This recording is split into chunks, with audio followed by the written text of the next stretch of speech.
Bueno, vamos con derecho público.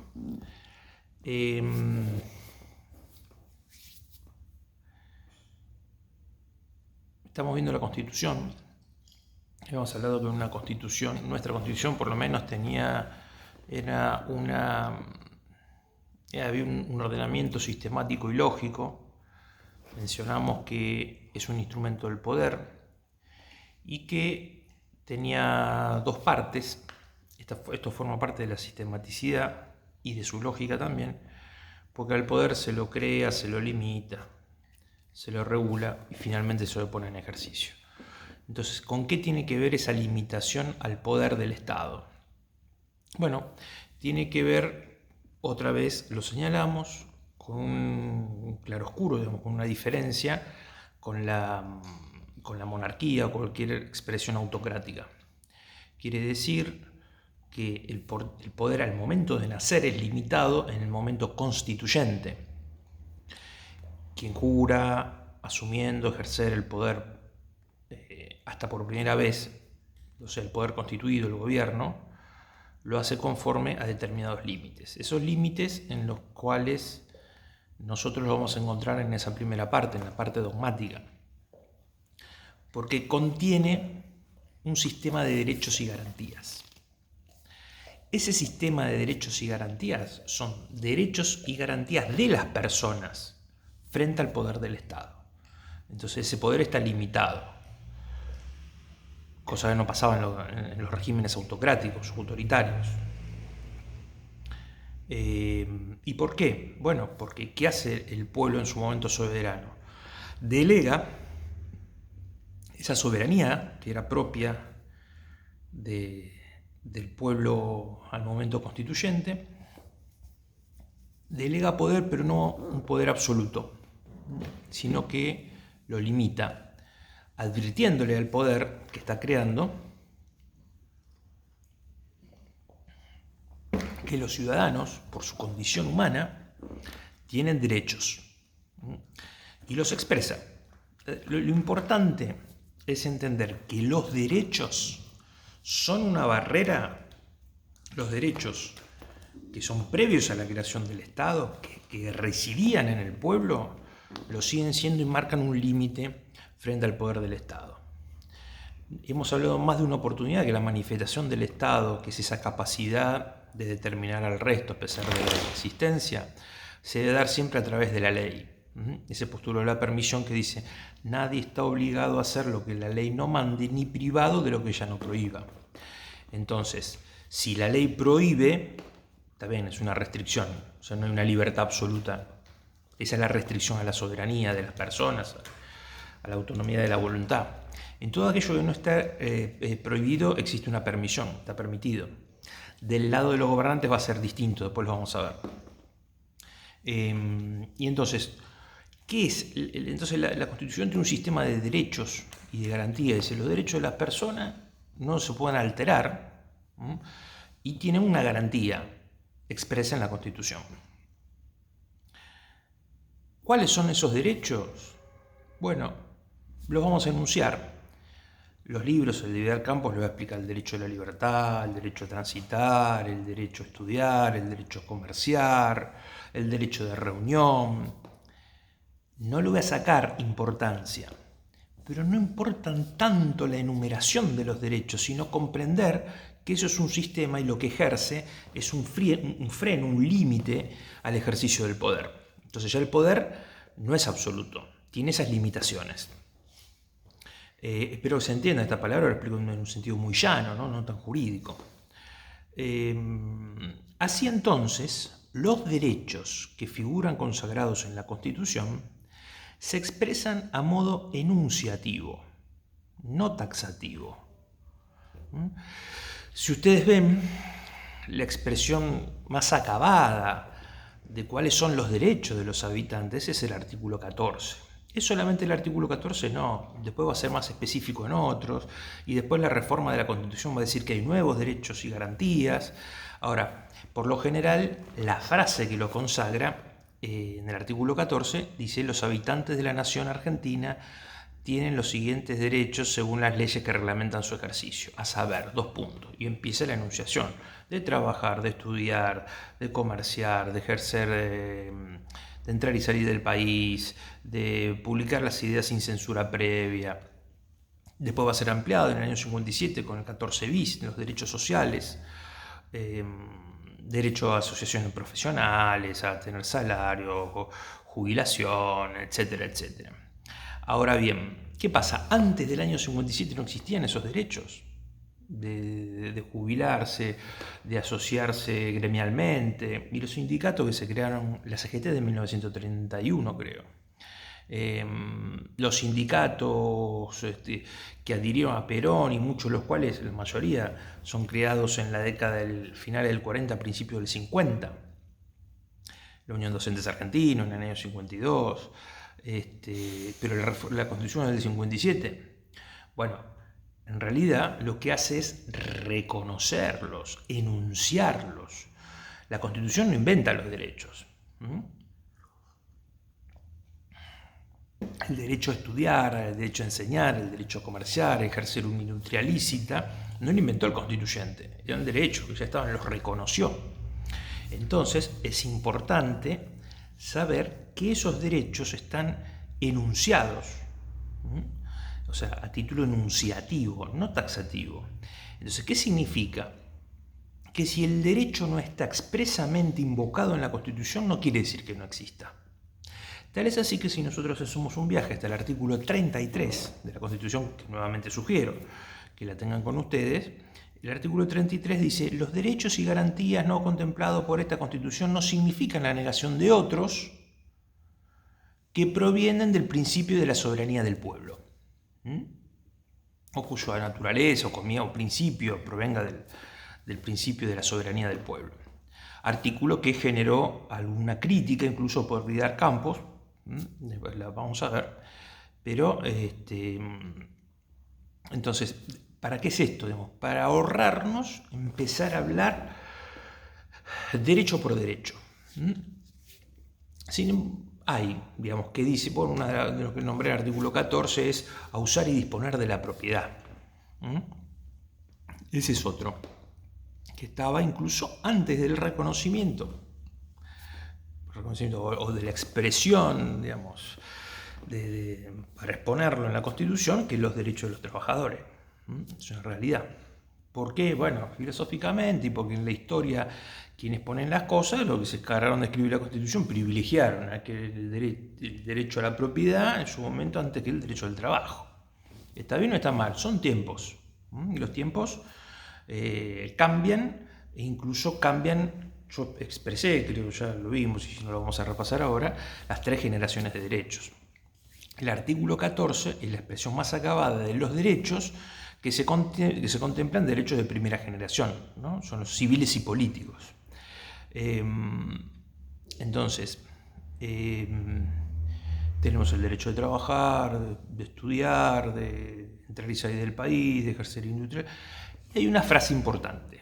¿Cuál es esa frase importante? De acuerdo a las leyes que reglamentan su ejercicio. Con esto vamos a considerar lo siguiente. Los derechos, y es una frase polémica, hay quienes dicen que no son absolutos. Y no es que los derechos no sean absolutos, yo diría que el ejercicio de los derechos no son absolutos porque tienen una razonable restricción que permiten ser gozados por todos.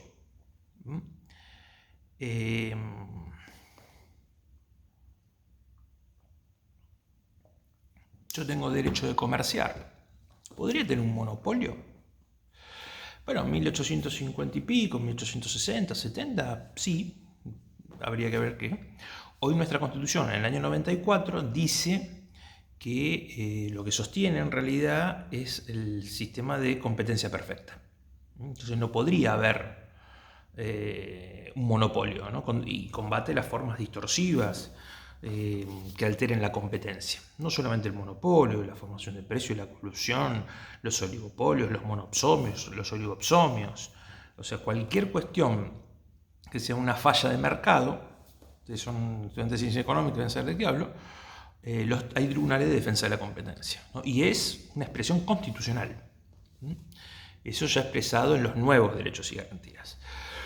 Lo que quiere decir que no existe la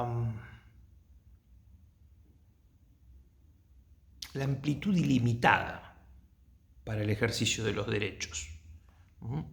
Y debe ser recibido con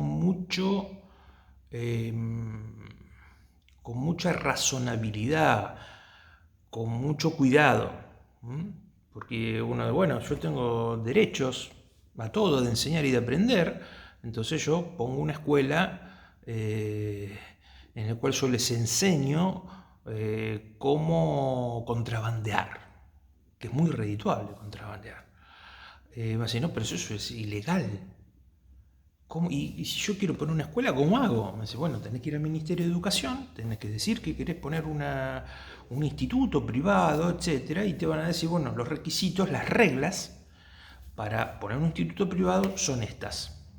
Tenés que dar un plan de estudio, tenés que decir que son los docentes responsables, dónde va a estar, va a tener que tener cuidados edilicios, eso dependerá de una dirección de fiscalización de obra, de edificios, lo que fuera, pero es un requisito que también vas a tener que cumplir. No es que yo pueda hacer cualquier cosa. ¿Eso por qué? Bueno, porque cuando menciona los siguientes derechos, los habitantes de la nación argentina pueden ejercer los siguientes derechos conforme a las leyes que reglamentan su ejercicio, ese coma, conforme a las leyes que reglamentan su ejercicio, es conocido como el poder de policía que tiene el Estado. Eso se llama poder de policía. Entonces, ¿qué es el poder policía? El poder de policía es esa capacidad que tiene el Estado para regular, es decir, limitar razonablemente el ejercicio de los derechos en función del bien común. Entonces, ¿qué podría ser eso? Bueno, miren, tengo derecho de comerciar. Bueno, vamos a poner una panchería. ¿Le parece una panchería? Está más o menos de moda. Pongo una panchería y le consigo trabajo a mi primo. Mi primo es un chico que tiene esos problemas que se le desprende la piel, la carne, se le va necrosando la célula, entonces queda todo... por ahí le pone un pancho y se le da un poco de dedo. Ustedes se comen el dedo de mi primo, todo en estado de putrefacción. Entonces me dice, no, eso no lo puedes hacer. ¿Pero por qué? Tengo derecho de tener una industria, es lícita, vendo pancho. Mi primo tiene derecho de trabajar y usted me dice, no, pero ¿sabes qué? Si vos vas a vender alimentos que sean manipulados por personas, esa persona tiene que tener una libreta sanitaria. ¿Por qué? Bueno, porque hay reglas. Y las regulaciones, que son precisamente el instrumento mediante el cual se ejerce el poder de policía, no son otra cosa más que reglas. Entonces, cuando dice, de acuerdo a las leyes que reglamenten su ejercicio, es ese poder regulador que tiene el Estado. Entonces el Estado nos dice, bueno, yo no te puedo impedir el ejercicio de tu derecho. Ahora, ese derecho lo vas a tener que ejercer de manera razonable. En realidad la razonabilidad está en la limitación. ¿Por qué? Bueno, yo también podría decirles que para vender panchos, además de tener una libreta sanitaria, además de cumplir con todos los requisitos que pide el Código Alimentario, en el cual dice no pueden estar almacenados en un lugar comida y químicos. No puedo poner la lavandina al lado ni el destapacanerías al lado del jamón. No puedo. Tienen que estar en lugares distintos, tienen que tener aireación. Quien manipula alimentos, si es una industria de alimentos, tiene que tener las cofias, los barbijos. Bueno, ahora los barbijos se incorpora todo. Guantes, tiene que haber lugar para lavarse, para higienizarse, bueno, etc. Hay una cuestión de requisitos, son reglas.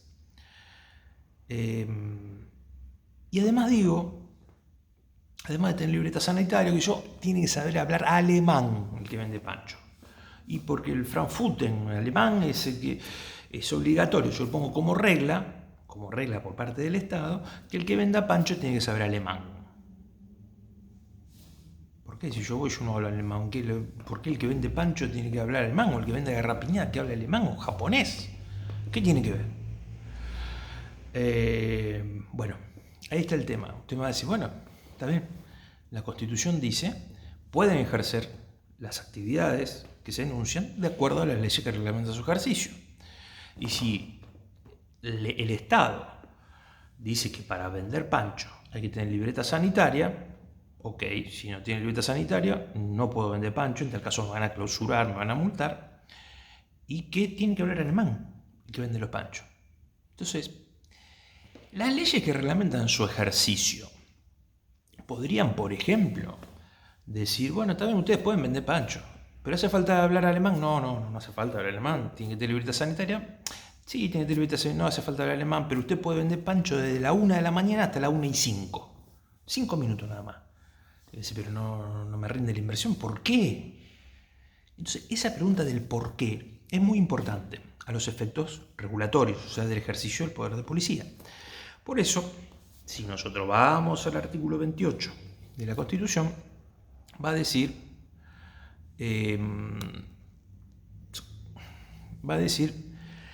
las leyes que reglamentan el ejercicio de los derechos enunciados no significan la alteración de la sustancia de los mismos. Bien, ese artículo 28 se lo conoce como el principio de la razonabilidad. Y los jueces hacen control de esa razonabilidad. ¿Qué es la razonabilidad? Bueno, decimos que las leyes que reglamentan a los derechos no pueden desvirtuar la esencia del derecho. Y es un tema, ¿cómo se mide eso? Bueno, con la teoría de los 5 dígitos oscilantes, así, más o menos.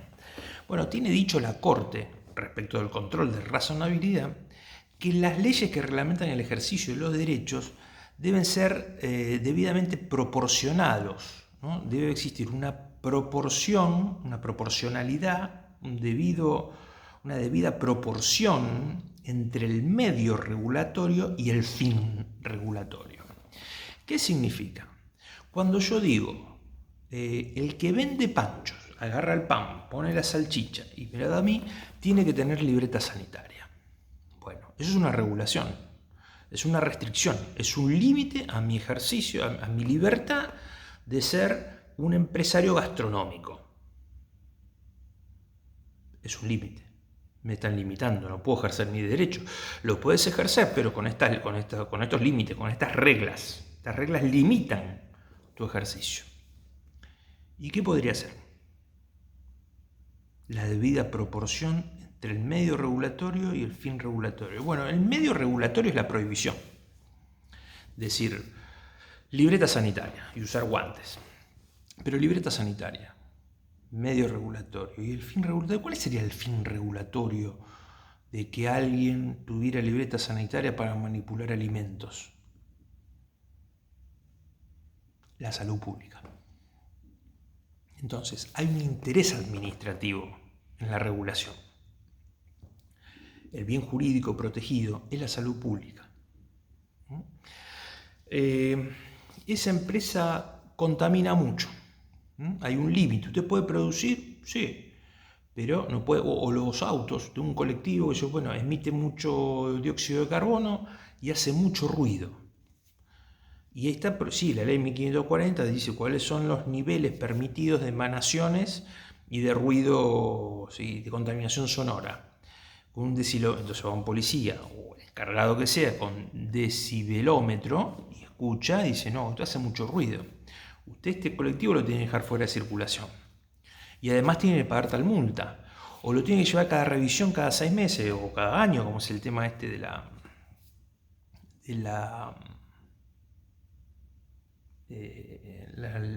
revisión técnica vehicular, ¿no? La RTV. ¿Por qué? Bueno, para que los autos estén en condiciones. ¿Y por qué? Bueno, pues yo no quiero que haya un auto dando vuelta por ahí que contamine, que no le anden los frenos y pise una persona. Entonces, por una cuestión de la seguridad pública y de hábitat medioambiental, usted puede circular con un auto siempre y cuando tenga la revisión técnica vehicular. Entonces, todas las libertades que tengo yo están restringidas razonablemente. Entonces, ¿es razonable que yo le pida a alguien que manipule alimentos, que tenga libreta sanitaria? Es razonable, porque no se estoy haciendo tan complicada, y para preservar la salud pública termina siendo razonable. Ahora bien, si yo le digo que el señor que vende pancho además tiene que saber alemán, le pregunto, el medio regulatorio es la obligación de que el panchero sepa alemán. Y con esa restricción, ¿qué favorece? ¿Cuál es el fin regulatorio? El medio regulatorio es una norma que dice que el que vende pancho tiene que saber alemán, como dice que el que vende pancho tiene que tener libreta sanitaria. Tiene libreta sanitaria, es el medio regulatorio, ¿para qué? Para cuidar la salud pública. Tiene que saber alemán, ¿para qué? Por si viene algún turista alemán y quiere... No tiene sentido.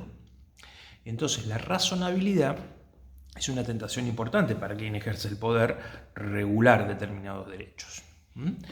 Y no siempre es sencillo, porque termina siendo polémico. Existen muchos fallos de la Corte Suprema. Uno se llama leading cases, es el caso testigo, el primero, que se llama Cine Callao, probablemente lo diga Vidal Campos, donde antes en el cine había un intervalo y ponían números en vivo para darle trabajo a las películas no todas extranjeras, para darle trabajo a sus actores nacionales. Entonces se decía si no había un exceso, ¿no? en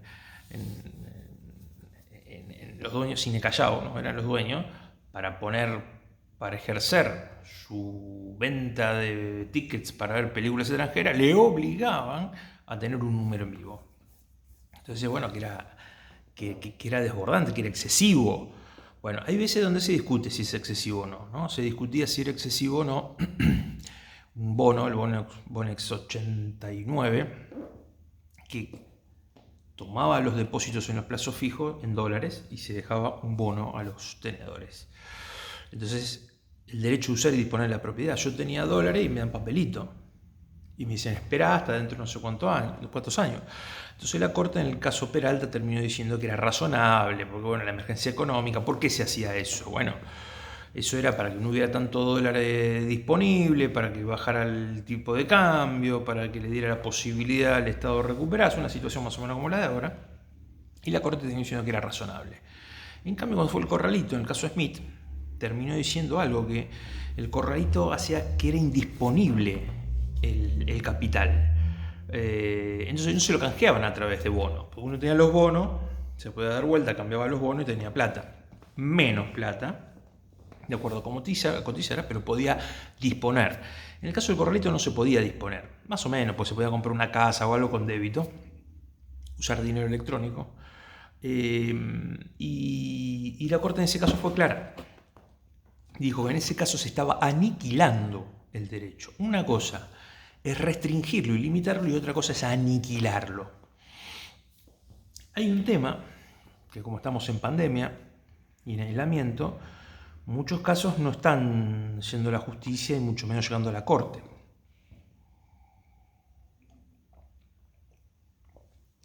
Hay algunas situaciones que a mí como abogado constitucionalista me hacen un ruido.